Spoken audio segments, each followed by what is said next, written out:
Well, it's finally here. I have my Zach Randolph jersey up, as you guys can see. I'm wearing the one and only Brandon Roy jersey.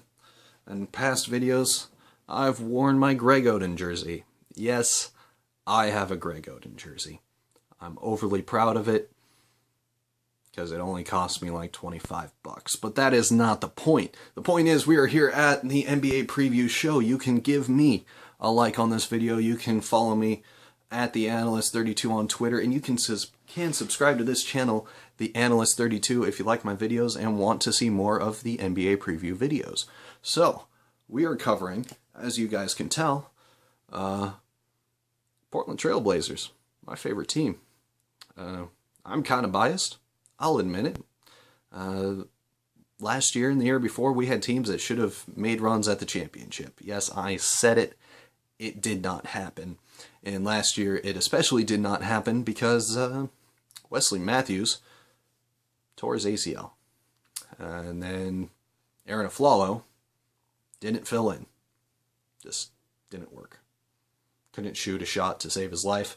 As I mentioned in my New York Knicks preview, could not shoot a shot to save his life. Just as a catch-and-shoot player, had to take 2 dribbles at least to get his own shot, or to even get his shot up quickly enough that the defense wouldn't completely collapse on him. So, let's take a look at this particular roster for Portland. They're coached by Terry Stotts, starting at the one and only Dame Dollar Damian Lillard. Last year was kind of a down year for him. Didn't shoot the ball well, especially late in the season and in the postseason, sadly, against Memphis. Averaged about 21.6 points per game, 4.6 rebounds, and 6.2 assists. We would like to see more assists out of the guy. Starting at the 2 this year will be a guy who really showed his stuff in that Memphis series, that he really can score and step up for replacing Wesley Matthews. Though you really can't replace Wesley Matthews in, my heart and soul. But, that's being a Portland fan. Anyway, C.J. McCollum last year averaged 6.8 points a game. He had a couple of 30-point games in the Memphis series. So expect him to be a big contributor this year. At the 3, I kind of have mixed emotions on who's going to start at the 3 position. We have Aminu, who we got from Dallas, signed in the offseason. Great defensive player, can guard multiple positions, can really get up and down the floor, can shoot the corner 3 really well. Will he have a really breakout year, or a breakout year for the Blazers? We'll find out.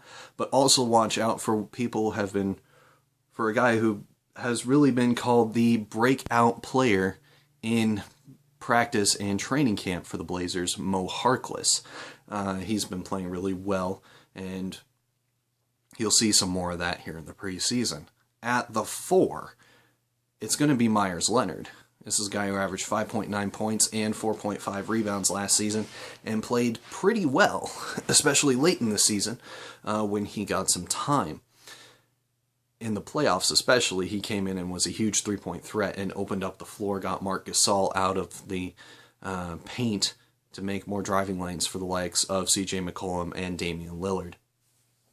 So look for him to extend his growth this year. I expect him to be a 12 points per game scorer, 2 or 3 3-point shots a game. Really just a more productive Channing Frye in a lot of aspects, but I think will be a better defensive player as well, and rebounder. At the 5, the steal in trades that nobody's really talking about, Mason Plumlee. This is a guy for Brooklyn that really took over Brook Lopez's starting position just in his work ethic and his output in terms of rebounding and defensive effort and just being a springboard. I mean, the guy really can play, and he can play really well on defense, and really showed that he could play on the national team and make a niche for himself there as well. So watch out for Mason Plumlee. Also, let's look at our bench. Gerald Henderson will be coming off the bench, a steady guy who can shoot from, in 2K, not that 2K really matters in this case, has always been known as one of the best mid-range shooters at the guard position. He's extended his range the past couple years to the three-point shot really well. Watch out for him. He'll be vital to break CJ and Damian. At 7, another steal that we got in the Batum trade that nobody's really talking too much about, and a guy who's been a double-double machine coming off the bench. Something I didn't think I'd say about a guy coming off the bench. Noah Vonleh. Holy cow. The guy had former first-round pick. The guy has just a knack for rebounding the basketball and finishing around the rim. Watch out for him to have a breakout year. Also, we signed the likes of Ed Davis. Watch out for him this season. We might even we'll also be giving a lot of minutes to Allen Crabbe. You're going to see a lot of guys between positions of the 3, 4, and 5 really just be in the 20-minute range and getting a lot of time, especially to start out the year. But Allen Crabbe, three-point specialist at Cal, is going to start coming into his own and playing well, and you've seen a little bit of that in the preseason this year. And then, depending on who gets hurt, we got Chris Kaman looking after the big men and really being the mentor of the group. So, let's look at what is going to be over here, are questions for the Portland Trail Blazers this season. This is a team that nobody expects to win. It's that plain and simple. It is such a team that nobody expects to win that as of the time I wrote up this preview, ESPN didn't even have their depth chart correct, and we're still looking on past days and past joys of having the likes of LaMarcus Aldridge and Wesley Matthews and Nick Batum and Robin Lopez. And that was of October 5th. Crazy little stat there for you. A question I have is, what will be the consistent depth chart for the Portland Trail Blazers? Will we get ourselves a consistent starting 5? Are we going to just be really platooning guys in terms of our 3 to the 5 spot? We have some guys who can really shoot it. Like I said, the likes of Mo Harkless is really going to start playing well. Aminu, Allen Crabbe, Ed Davis, Gerald Henderson.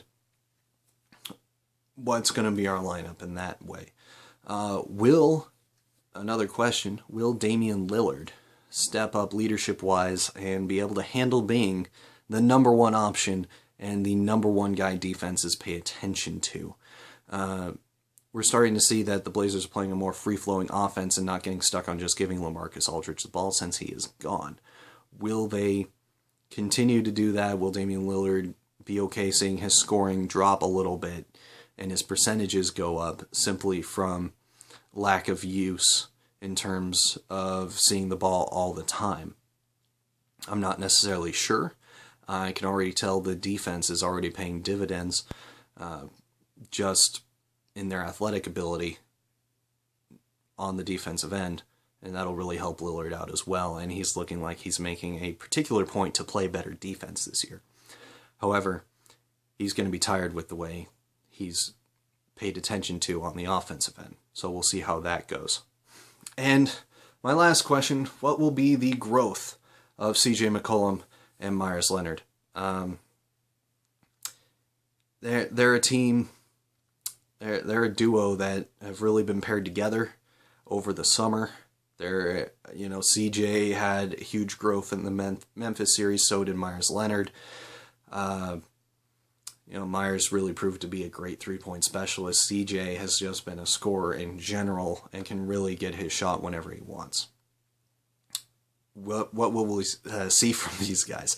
They honestly, for us to make a good run at the 8th seed, which we have the potential of doing, they have to play well. However, we finally got to the end of this video. My expectations for the Blazers, as much as I want to be a homer for this team, I expect them to go 36-46. They're going to make a strong run in the early parts of the season. They're going to be hunting for that 8th spot, but I think by the time the end of the season pops up, they're just going to slow things down and look to get their best draft pick they possibly can. It's kind of sad to be in that position, but, you know, there's a lot of bright things about this team, a lot of guys on contracts that all fit together. So this is going to be a fun team to watch. Definitely make sure you save this team as a team to watch on NBA League Pass. Anyway, enough of me rambling. I could sit here and ramble about the Portland Trail Blazers all day. You can like my video. You can subscribe if you want to see more videos to the Analyst32 YouTube channel. You can also follow me on Twitter at the Analyst32 as well. And thanks for watching. We'll see you in the next NBA preview video. Have a great weekend.